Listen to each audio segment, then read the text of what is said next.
Bien vu. Aujourd'hui, on se penche sur une discussion importante basée sur un article récent du docteur E. L'utilisation du calcium pendant la mise bâche chez la chienne. Oui, bonjour. Et c'est un sujet où il y a beaucoup d'idées reçues, hein. Notamment cet instinct quasi immédiat chez beaucoup d'éleveurs de donner du calcium dès que le travail semble ralentir un peu. Exactement. On voit ça tout le temps. C'est une vraie préoccupation sur le terrain. On veut aider et le calcium, ça paraît logique.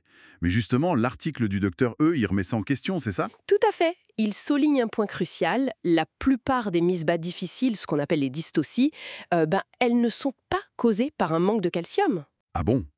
Et c'est dû à quoi alors, le plus souvent? Souvent, c'est mécanique, un chiot mal positionné, trop gros, ce genre de choses.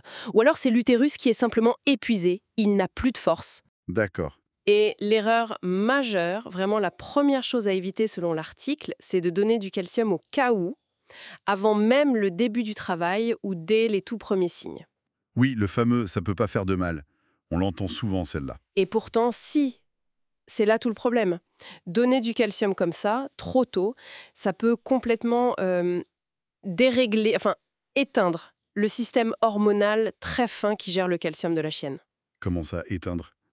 Son corps détecte cet apport extérieur et il se dit en gros, ok, j'ai du calcium qui arrive, plus besoin de puiser dans mes propres réserves, donc il arrête de mobiliser le calcium stocké dans ses os. Et le souci, c'est après. Exactement. Elle se retrouve incapable de mobiliser ses réserves quand elle en a le plus besoin, c'est-à-dire pendant la lactation, où la demande explose littéralement.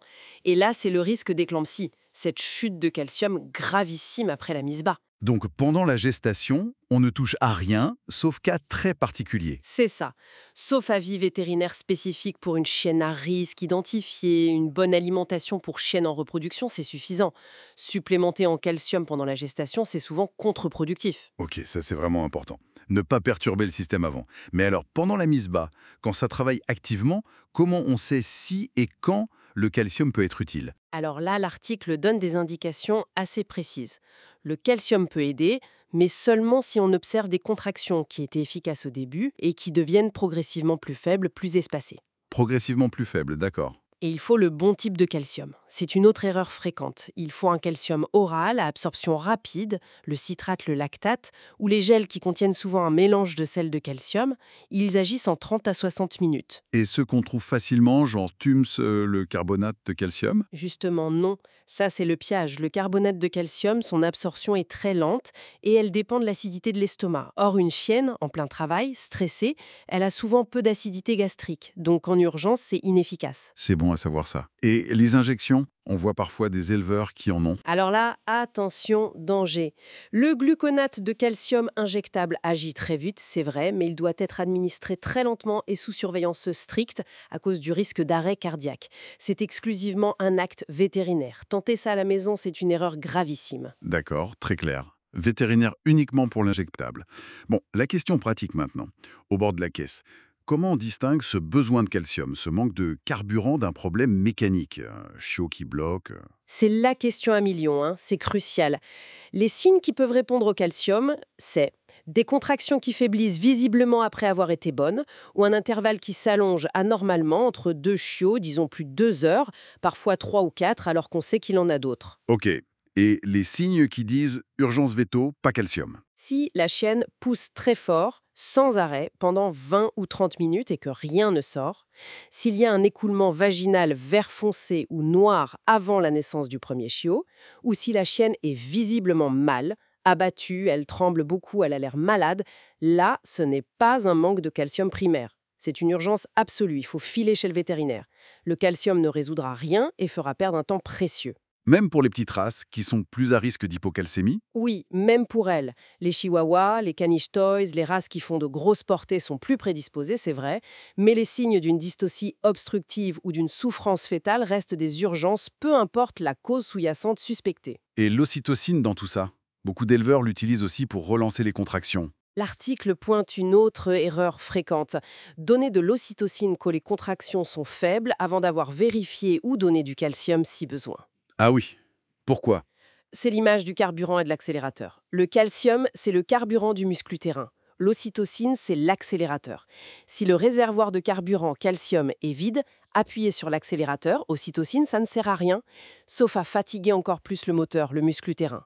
Donc, si on suspecte un besoin de calcium, on donne le calcium d'abord. C'est logique vu comme ça. Le carburant avant l'accélérateur. Et une fois que le dernier chiot est né, on arrête tout. Eh bien non, et c'est une autre erreur mentionnée. Arrêter le calcium trop tôt.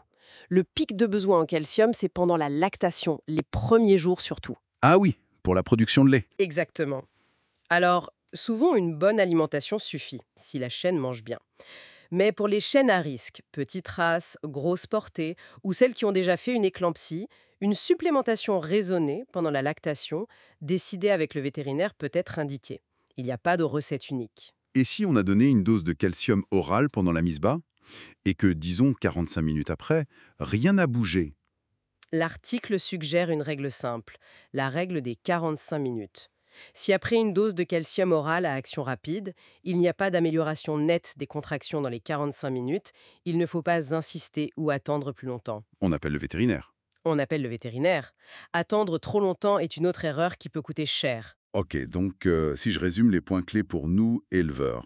D'abord, ne pas perturber le système avant la mise bas. Pendant, utiliser le bon calcium, celui qui agit vite, et seulement si les contractions faiblissent vraiment. C'est ça. Bien savoir reconnaître les signes d'urgence qui n'ont rien à voir avec le calcium et qui demandent le veto tout de suite. Essentiel. Comprendre que le calcium, c'est le carburant, à donner avant l'ocytocine si besoin. Ne pas oublier les besoins après la naissance pour la lactation. Et surtout, accepter que parfois, ce n'est juste pas un problème de calcium. C'est une excellente synthèse. Vraiment intégrer ces nuances, ça permet d'éviter des gestes inutiles, voire dangereux, d'être plus efficace quand on intervient et surtout de savoir quand passer la main au vétérinaire. C'est mieux pour la chaîne et pour les chiots. Tout à fait. Une meilleure compréhension pour de meilleures pratiques. Absolument. Et pour ceux qui veulent creuser, avoir le protocole détaillé et d'autres outils, il faut lire l'article complet du Dr Ace. Il y a aussi des ressources dans ce qu'il appelle le Breeder's Vault. On mettra le lien dans les notes de la discussion. Parfait. Et ça nous laisse peut-être avec une question un peu plus large pour réfléchir. Jusqu'à quel point nos habitudes, nos réflexes d'éleveurs, même bien intentionnés, doivent être remis en question face aux connaissances scientifiques pour vraiment bien faire? C'est une excellente question pour conclure.